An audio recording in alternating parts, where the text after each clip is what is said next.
Equality news के prime time में आपका स्वागत है। मैं शैला। देश भर में 3 जनवरी को सावित्रीबाई फुले की जयंती एक आदर्श शिक्षिका के तौर पर मनाई जाती है। अपने कड़े संघर्ष और रूढ़िवादी समाज की परंपरा के विरोध में जाकर सावित्रीबाई फुले ने इस देश की महिलाओं के लिए एक ऐसा पाठ लिखा जिसकी हर भारतीय महिला कर्जदार रहेगी। सावित्रीबाई फुले और महात्मा ज्योतिबा फुले, इनके आदर्श आज हमारे समाज के लिए आदर्श स्थापित हो रहे हैं। लेकिन इतना कड़ा परिश्रम कर एक मिसाल कायम करने के बाद फुले दंपत्ति को भारत रत्न से वंचित रखा गया है। आखिर कब भारत सरकार फुले दंपत्ति को भारत रत्न से सम्मानित करेगी? ऐसा सवाल आज सावित्रीबाई फुले की जयंती पर इक्वालिटी न्यूज ने उठाया है।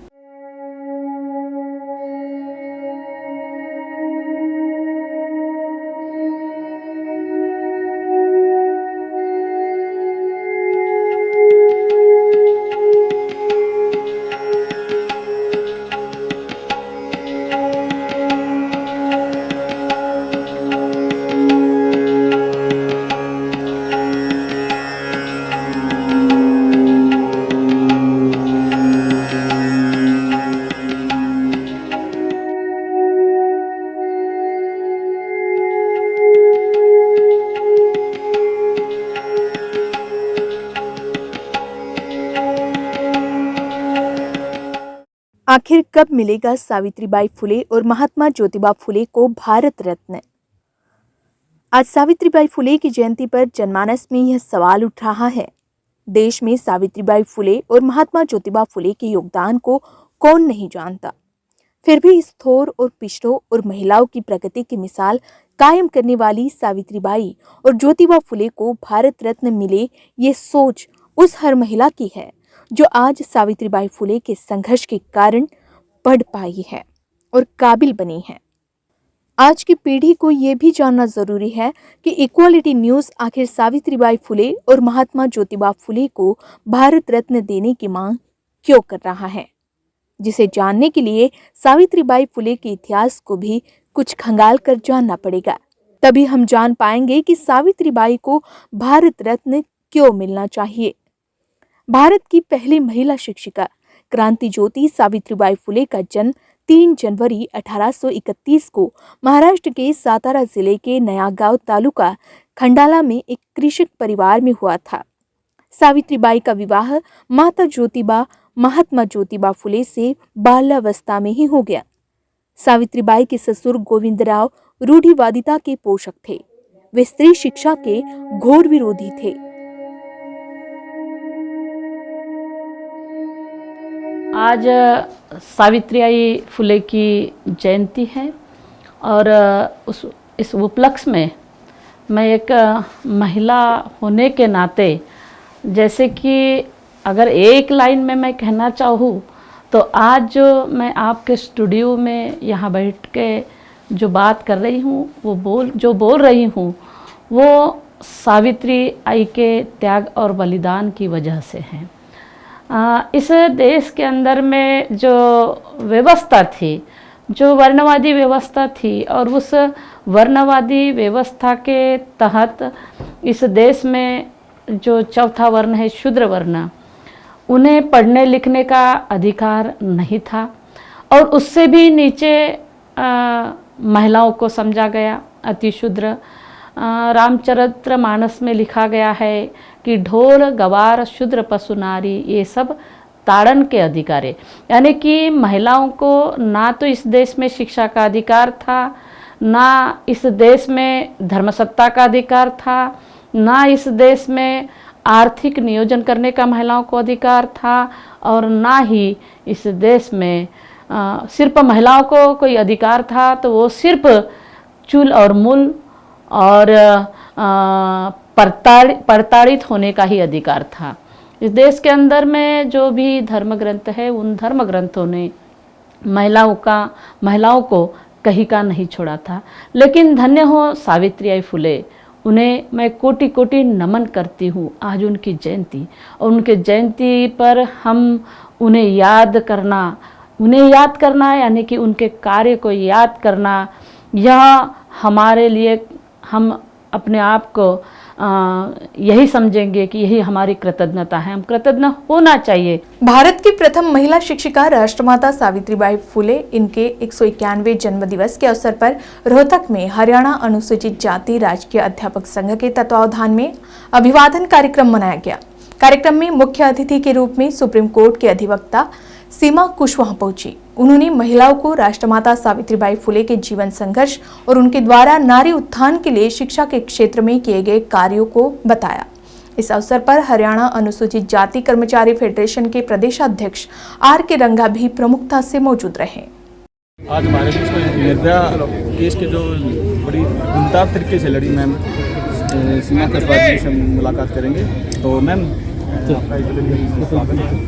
यू सो मच मैम, आज आप रोहतक में आए और माता सावित्रीबाई फुले का जन्मदिन आपने क्या यहाँ पर आपने क्या समझ किया और कैसे देखा महिलाओं के ऊपर कैसे करती है और सरकार उसको लेकर क्या संवेदनशील है देखिए, सरकार की अगर संवेदनशीलता की बात करें तो मैं कहूँगी कि मेरे देश में महिलाओं ने अपनी आवाज़ उठाना शुरू किया है और जब वो आवाज़ उठाती हैं, जब उनके साथ अपराध होते हैं तो सरकार का जो चेहरा है वो संवेदनशील होने के रूप में दिखाने की कोशिश की जाती है, लेकिन एक्चुअल में वो नहीं।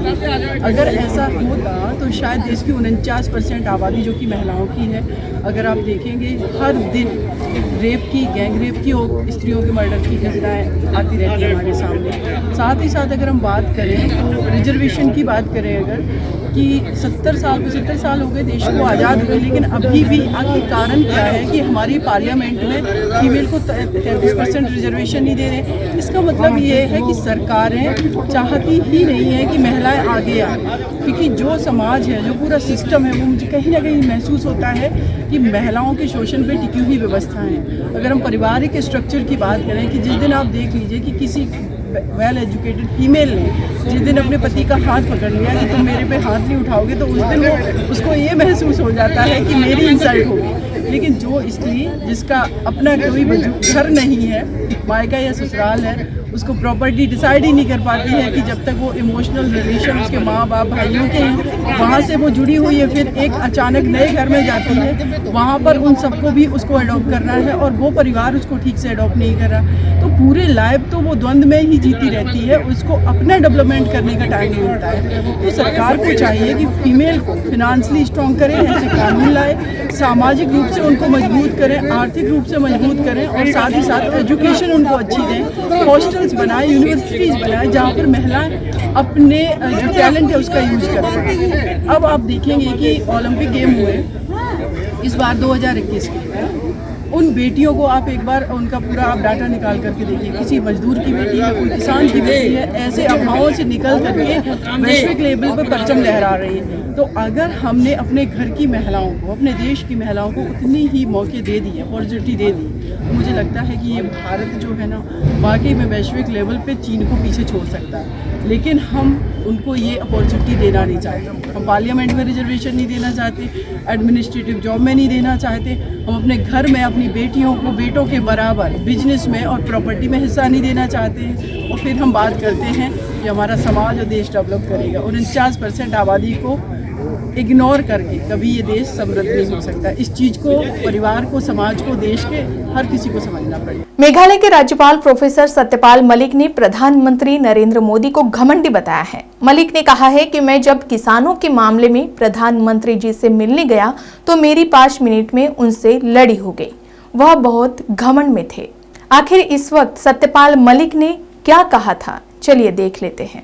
मैं जब किसानों के मामले में प्रधानमंत्री से मिलने गया तो मेरी 5 मिनट में लड़ाई हो गई उनसे, क्योंकि वो बहुत घमंड में थे। जब मैंने उन्हें कहा हमारे 500 लोग मर गए, तुम तो कुतिया मरती है तो चिट्ठी भेजते हो, तो उसने कहा मेरे लिए मरे। मैं कहा भाई आपके लिए तो मरे थे, जो आप राजा बने हुए उनकी वजह से खैर झगड़ा हो गया मेरा।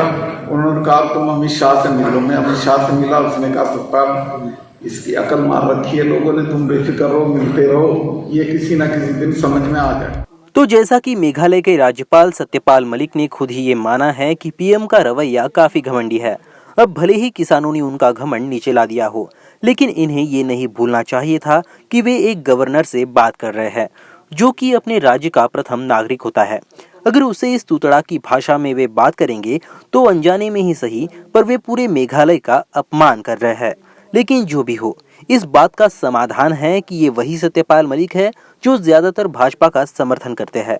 हालांकि इनकी बेबाकी के लिए भी इन्हें सम्मान दिया जाना अनुचित नहीं होगा। अब आगे देखना यह है कि इनके इस बयान के बाद आलाकमान इनके साथ क्या रवैया अपनाता है। Bureau report, equality news. Chhattisgarh स्थित राजनांदगांव जिले के डोंगरगढ़ तहसील के अंतर्गत आने वाले ग्राम पंचायत बिजनापुर में जन्मे भीषम सिन्हा देश की सेवा कर 17 वर्ष पूरे कर अपने गृह ग्राम बिजनापुर लौटे।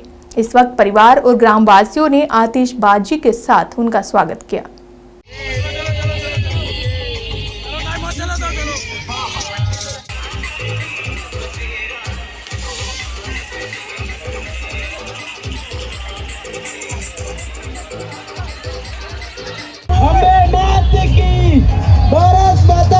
देश सेवा में जाना चाहिए। हम देश सेवा में आगे नहीं बढ़ेंगे तो फिर कैसे चलेगा।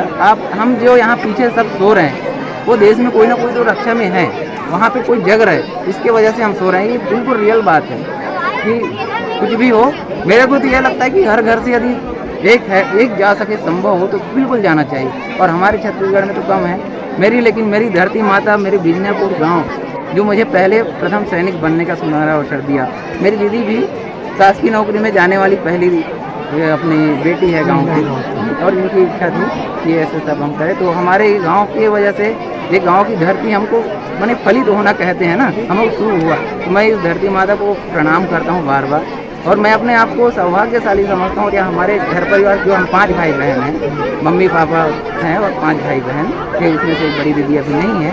तो हम 5 भाई बहन अपने आप को उस धरती माता के बार बार चरण स्पर्श करते हैं और बार बार प्रणाम करते हैं। फिर भी हम उसके लिए ऋणी हैं। कभी हम इस बिजनापुर गांव का ऋण हम नहीं चुका सकते। प्राइम टाइम में अभी के लिए बस इतना ही। खबरों की अधिक जानकारी के लिए आज ही इक्वालिटी शॉप ऐप को डाउनलोड करें और सब्सक्राइब करना ना भूलें। प्राइम टाइम में अभी के लिए बस इतना ही। खबरों की अधिक जानकारी के लिए आज ही इक्वालिटी शॉप ऐप को डाउनलोड करें और सब्सक्राइब करना ना भूलें।